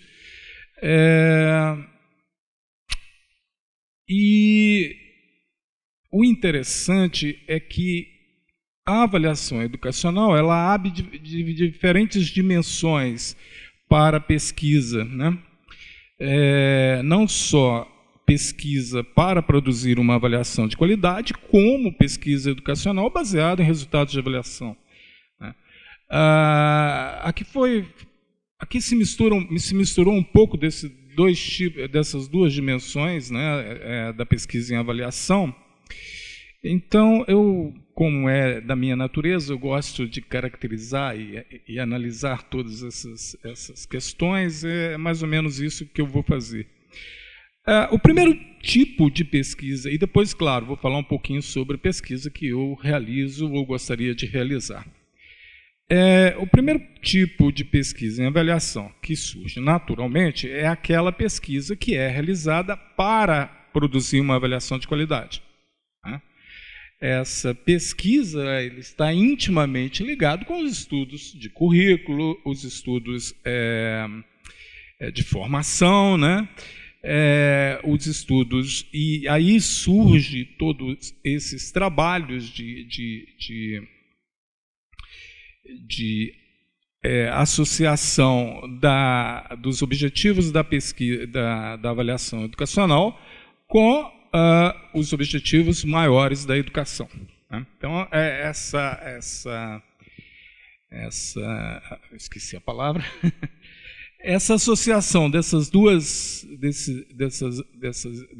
dimensões importantes é o primeiro tipo de pesquisa que naturalmente vai surgir e que muitos de vocês especialistas vão ter que se deparar com ele. Não é possível, num processo avaliativo, seja ele qual for, né, e depois eu vou falar isso, esquecer-se do currículo, né? Então, claro que podemos discutir se ele existe numa versão já consensual ou não, ainda ele está num processo de construção. No Brasil as coisas nunca parecem terminar, né?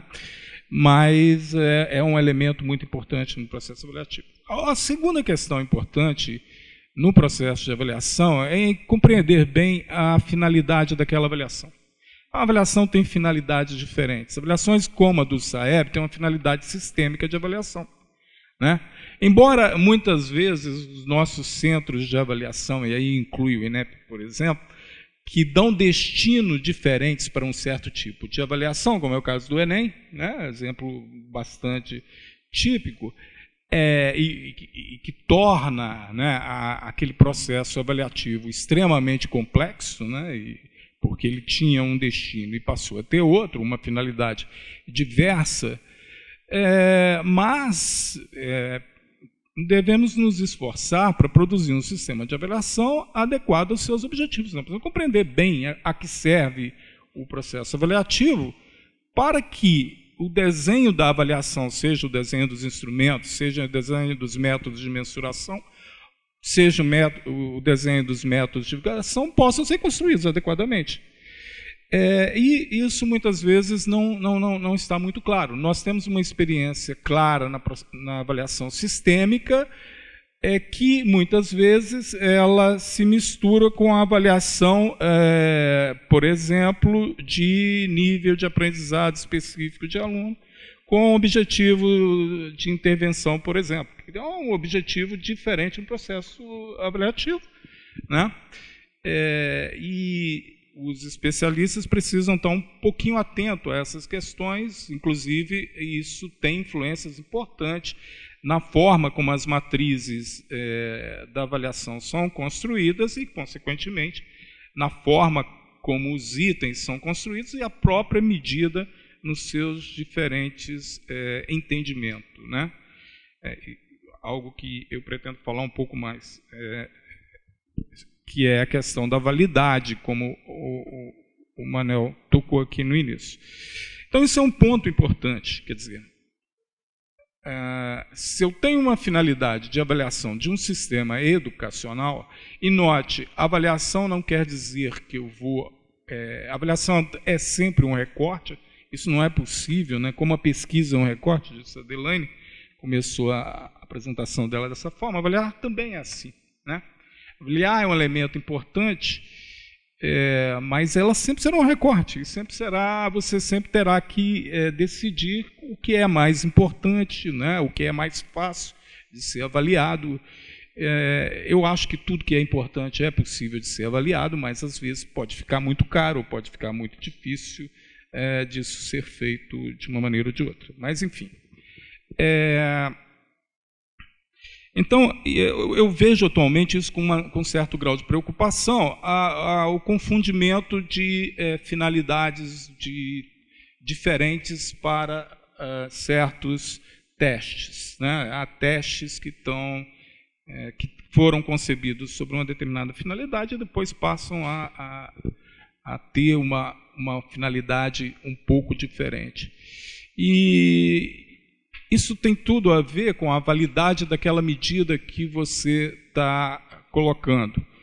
O Manel ele introduziu essa sessão falando da importância de se obter estudos de validade para as medidas que estão sendo produzidas. Isso é verdade para qualquer tipo de medida, né?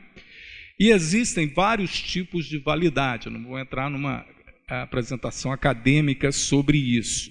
O que as professoras apresentaram antes são estudos de validade, isso em muito certo sentido, dessas escalas que estão sendo produzidas no âmbito desse processo de avaliação, né? Por quê? Porque elas estão mostrando a coerência da medida produzida com outras características do sistema educacional, né? Então, quando você mostra que a medida do SAEB tem uma coerência com a medida do INAF, ao reproduzir os mesmos resultados ou resultados parecidos sob um diagnóstico da alfabetização no país, você diz, bom, então essa medida, nesse aspecto, ela é válida, ela está alcançando o êxito e o objetivo que nós queremos, né? Quando a Lenice fala que nós estamos seguindo as matrizes estão refletindo em parte o BNCC. E, então, portanto, eu estou produzindo uma medida que tem validade de conteúdo, né? No conteúdo de um currículo nacional, e nesse sentido eu estou construindo a validade desse instrumento e dessa escala que eu desejo.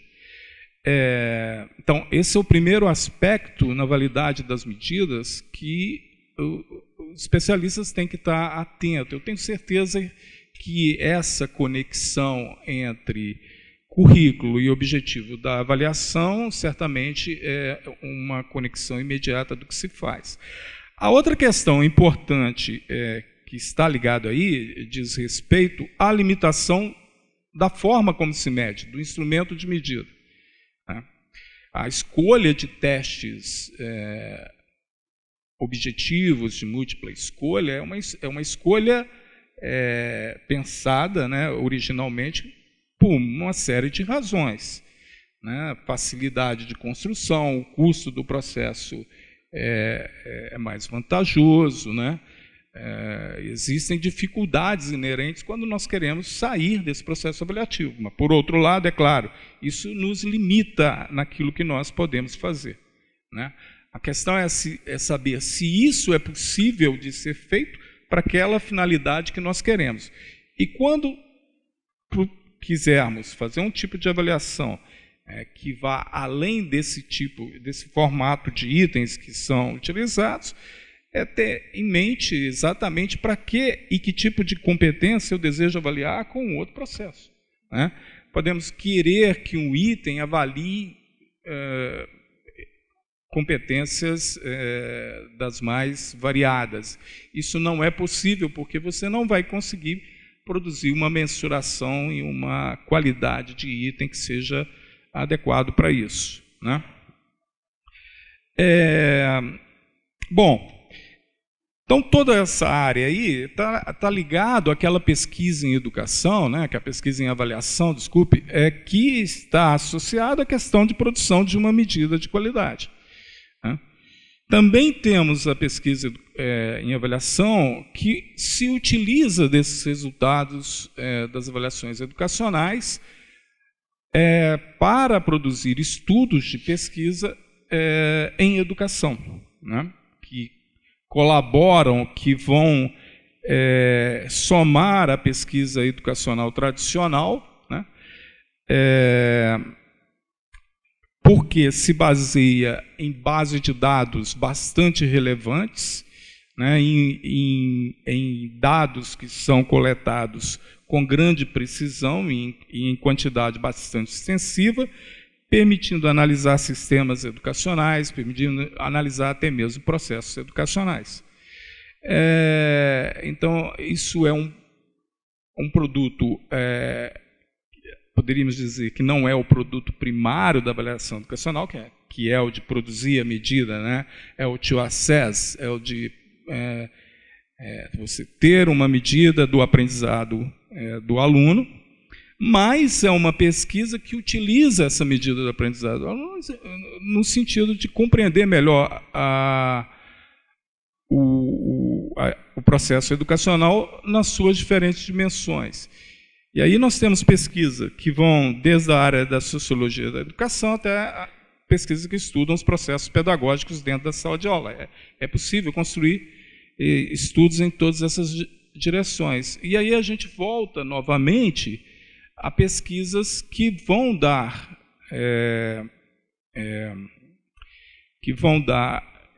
substância para uma discussão mais nobres da área de educação, como, por exemplo, a área de currículo. Né? Então, uma pesquisa bastante relevante é entender qual, de fato, o currículo, ou que parte do currículo, ou em que medida um currículo está sendo realmente aplicado no sistema educacional. Né? É uma pesquisa que pode ser produzida por meio da avaliação educacional. Né?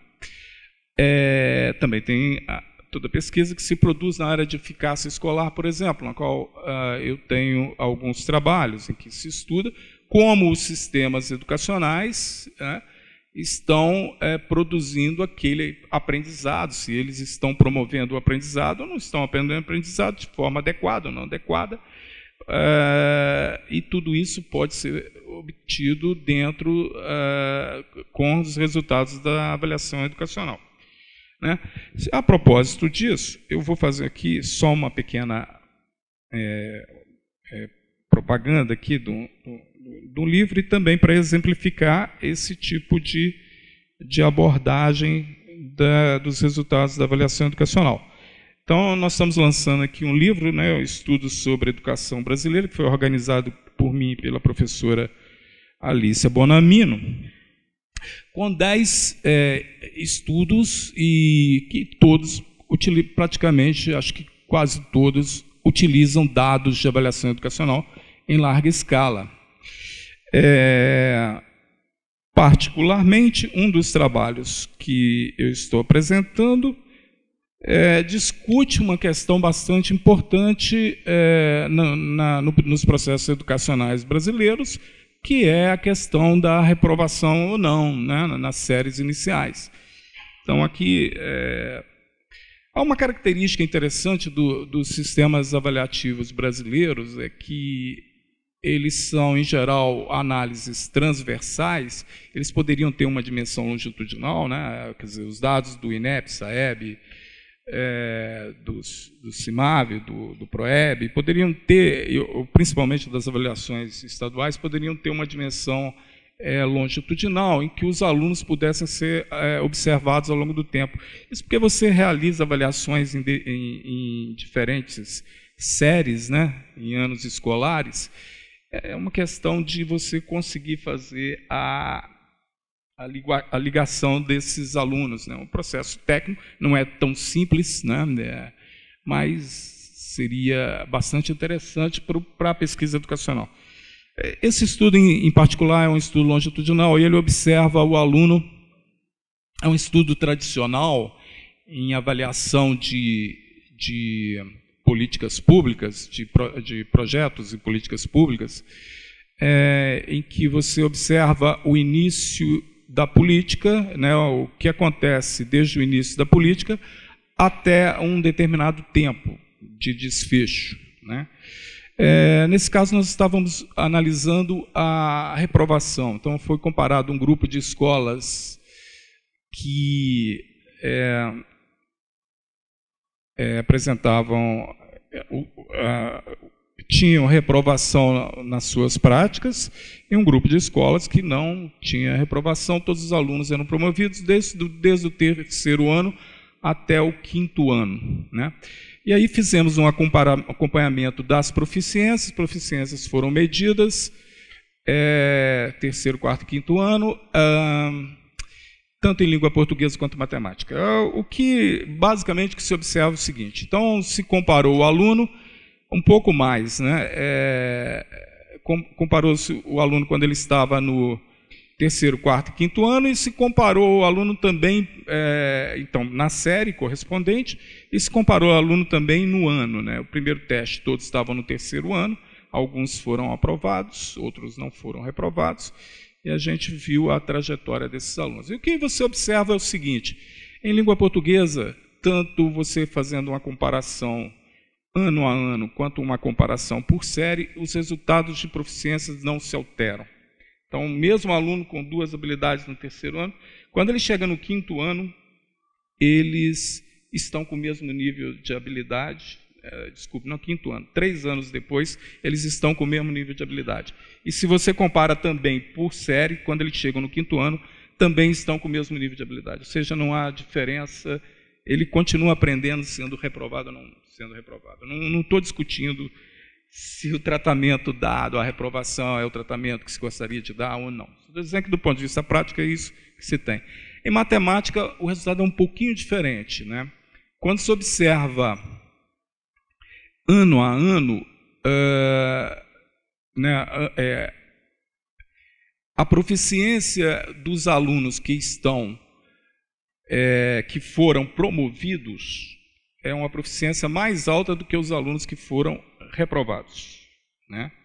Então, os alunos que são promovidos são reprovados. Há um argumento que se diz: não, a gente segura o aluno por mais um pouco tempo e, consequentemente, ele vai ter condições de aprendizado no futuro. De fato, quando você faz a comparação por série, o aluno de matemática ele tem uma diferença de 8 pontos na escala do SAEB, nessa faixa inicial, ao final do quinto ano, né, final da antiga quarta série, quinto ano. Ele ganha 8 pontos e, nesse caso, a gente só considerou uma reprovação, ou seja, ele troca um ano de atraso escolar por 8 pontos na escala do SAEB em média. Esse é o ganho. Esse é um resultado que é internacionalmente conhecido. Quando a gente for fazer a revisão internacional, isso é mais ou menos conhecido que em língua portuguesa a reprovação não tem efeito. Eu estou falando num contexto específico, tá certo? Que são os primeiros anos do ensino fundamental. Então, por favor, não extrapolem esse conceito, porque eu não conheço outros, e dessas disciplinas. Então, mas em matemática você ganha, e a questão é saber se esses 8 pontos são relevantes ou não, em termos de... se essa troca é relevante ou não é relevante. Certo? Então isso é só para dar um exemplo de como a pesquisa em avaliação educacional é bastante útil, né? E como ela se interage perfeitamente com a avaliação em educação. Os primeiros que chegarem lá podem conseguir uma cópia do livro, okay? Que deve ser lançado depois. Chegarem hoje? Ok, obrigado, hein?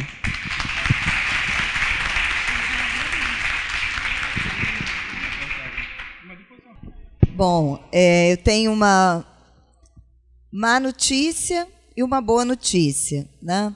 Primeiro, eu queria agradecer aos professores que compuseram a mesa. Eu penso que foi um momento ímpar para colocar de uma maneira mais adequada o tema da avaliação e o papel que ele desempenha no trabalho que nós realizamos aqui no CAED, né?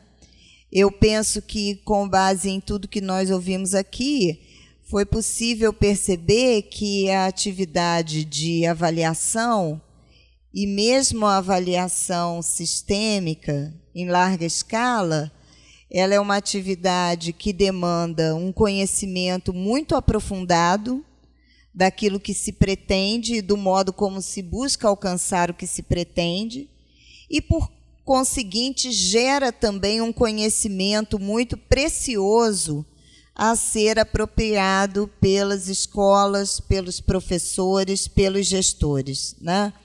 O que eu quero dizer com isso é que a avaliação em si, a avaliação sistêmica ou a avaliação que realizamos no interior da escola, ela não é boa ou má, né? Bom ou mal é o uso que nós fazemos dela. E penso que isso foi se tornando algo muito evidente, os diferentes usos que nós podemos fazer dos dados das avaliações, né, pela fala dos professores aqui. E, inclusive, o uso que nós podemos fazer dos dados para repensar os próprios processos, né, de avaliação. E aí eu dizia que eu tenho uma notícia má e uma notícia boa, né? A notícia que não é tão boa é que, infelizmente, pelo nosso tempo, nós não teremos um tempo para um debate aqui. Mas a notícia boa é que nós vamos poder continuar esse diálogo com os professores num coffee break, né, que está servido para nós aqui ao lado. E a notícia melhor ainda, que o Tufi podia ter dado, mas ele não quis dar, é que ele vai fazer a distribuição dos livros. Os livros serão ofertados a vocês.